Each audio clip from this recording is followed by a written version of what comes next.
Hey everybody, it's Doc. Welcome to the channel. So today I'm going to show you how to change oil in a GR Corolla. So normally I don't change my own oil because there's not a whole lot of benefit in it, as far as it's not really that much less expensive and you have to get rid of your own oil. But I kind of got in a little bit of a disagreement with my local Toyota dealership and I'm going to do it myself.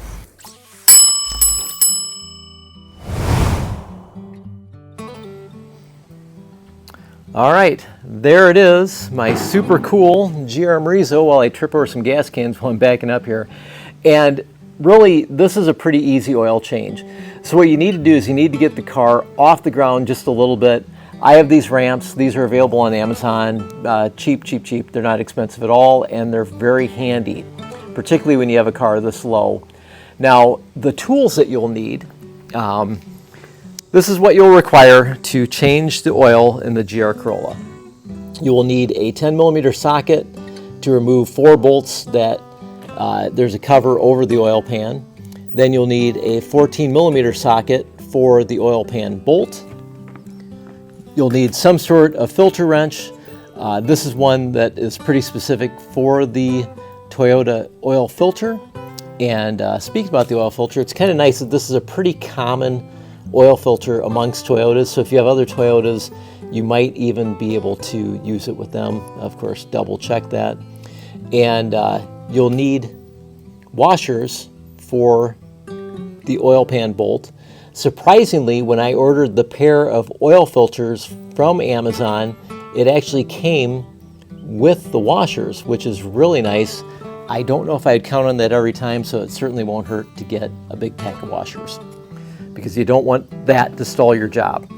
Of course, you'll need oil.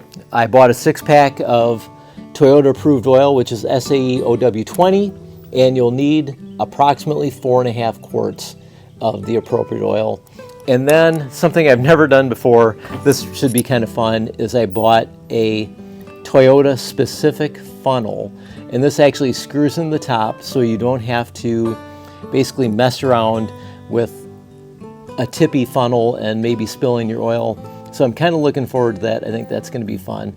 And then of course, anytime you service your car, you should check your tire pressures, and I've got a new toy to play with here. This is a battery operated air compressor, again available on Amazon, and I used it during my race day. It worked really well, so I'm going to show you guys that just for fun. It's pretty cool. So let's get to work.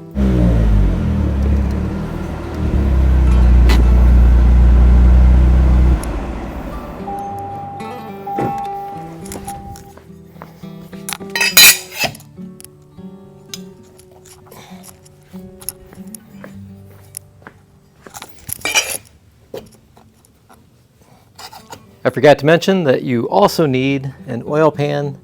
The grosser, the better, and also a piece of cardboard is very helpful for sliding under the car.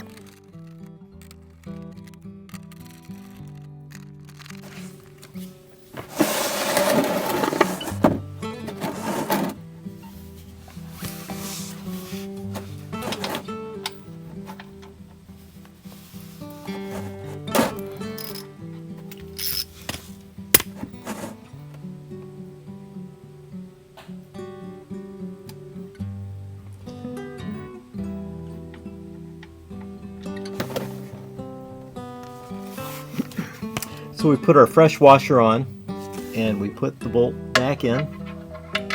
Now you can torque this if you wish, which is 30 foot-pounds. Generally I don't, I just snug it up. I don't think it's really necessary.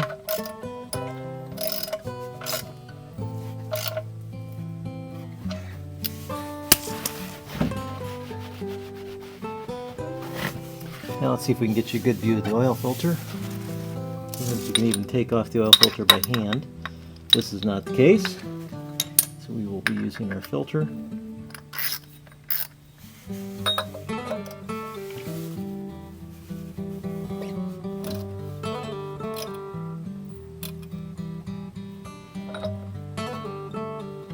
Sorry, you're not going to see this because I need to pull the oil pan back.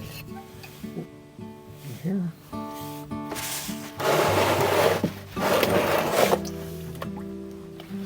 I don't want to make a giant mess.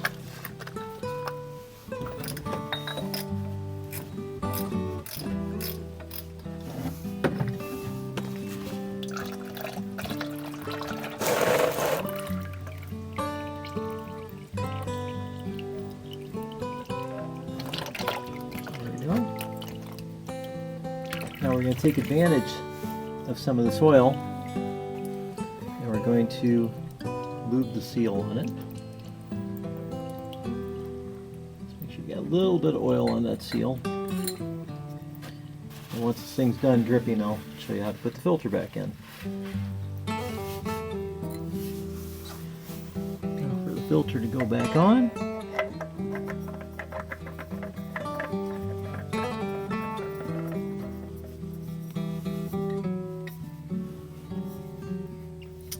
Now you can torque it per specs, which is 14 foot-pounds, but in general, you know, a filter should be about hand tight, and I go just maybe a little bit tighter than that. Again, if you're experienced at this, it's easy. If not, use your torque wrench. That's literally all you got to do. Okay, let's get some oil in this baby. So we're going to put in our 4.5 quarts. We're going to slide the car off of the ramps, then we'll start it up and we'll check for oil leaks, and then we'll put the cover back on. But we're going to leave that off for now because we don't want to have some undiagnosed oil leaks that we might have caused. Okay, now we'll use our handy dandy Toyota specific funnel, which should just screw right in. There we go. It's working now. Alrighty. And we're confirming on the lid that we're putting in the proper kind of oil.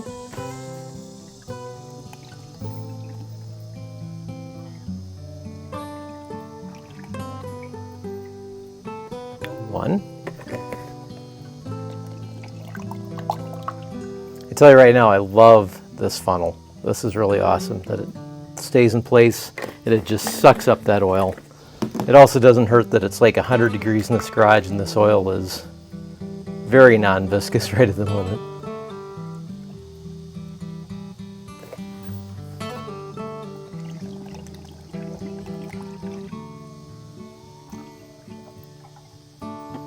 That is 4.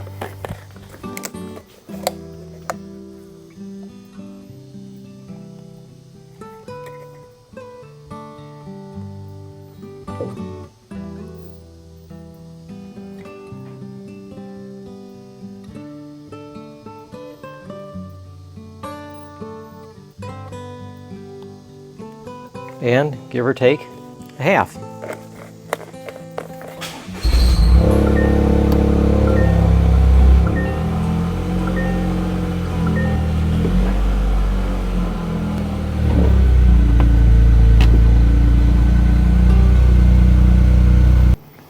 So we'll take a look underneath, see if we have any drips, which we do not, which is great. We want the oil level to be between the 2 dots, which is roughly where it's at. Yes. We're going to let the engine run just a little bit and then check it again. Again.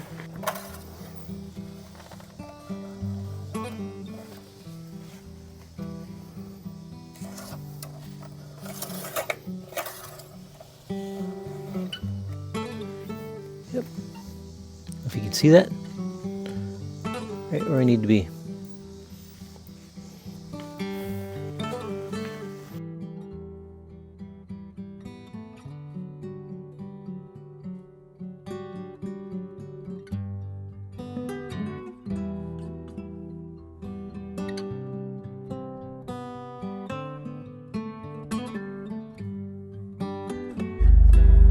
Okay, now I'll show you how to turn off the maintenance required light. So you want to hold the OK button down. Oops, actually you want to back out of that first. Hold the OK button down, and then that allows you to change to settings. Then you go scroll down to vehicle settings. You have to hold it. Then you go to scheduled maintenance. Reset data, yes. Reset complete. Okay, so that was a super easy project, and the next time you get in a fight with your local Toyota dealer, you can do it yourself. So on that note, you guys have a great day. We'll see you out there. Hey, I almost forgot. When you service your car, you also want to make sure you check your tire pressures, and you also want to have a good source of an air compressor around if you lose air at any point, because gas stations suck for filling up your air. Now, what I've got here is this little gadget I found on Amazon as well. I'm really surprised I liked it because it wasn't real expensive and it's pretty cool. So let me show you this little battery operated air compressor. So what we have here is my little battery operated air compressor, which I kind of like it. It wasn't very expensive on Amazon. Again, I will put the link in the description if you want to purchase it. We have an Amazon affiliates account, so if you click on the link, which I hope you do, we get a little bit of kickback. That helps us do videos like this and tell you about this kind of stuff, and it doesn't cost you a thing. So please use those links. Again, fun little gadget. Right now what it's telling me on the display here is that I have it set for 36. I want to actually bring that down a little bit there to 35. And the top display shows that I have 28 pounds in the tire, so I want to increase that. Now, say I was from somewhere else and I wanted to use some other form of units of measure, I can go to bars, I can go to KPA, which I don't even know what that is, and I can go to kilograms per centimeters. Again, I don't know how to do that because I grew up in the 70s. So we're back to pounds. And then over here, if you look at this little display here, you have presets. So you can preset it for your car, you can preset it for your motorcycle, preset it for your bicycle, preset it for your basketball, but we're doing a car today. And then, like I said, the plus and bottom, you can increase or decrease your presets. And then what it takes is just a little jab at the on button, and it'll start filling up, and it will stop when it gets to the 36 point. But I don't want 36. I don't know why it went up that. So we're going to go to 35. And that's it. There we go.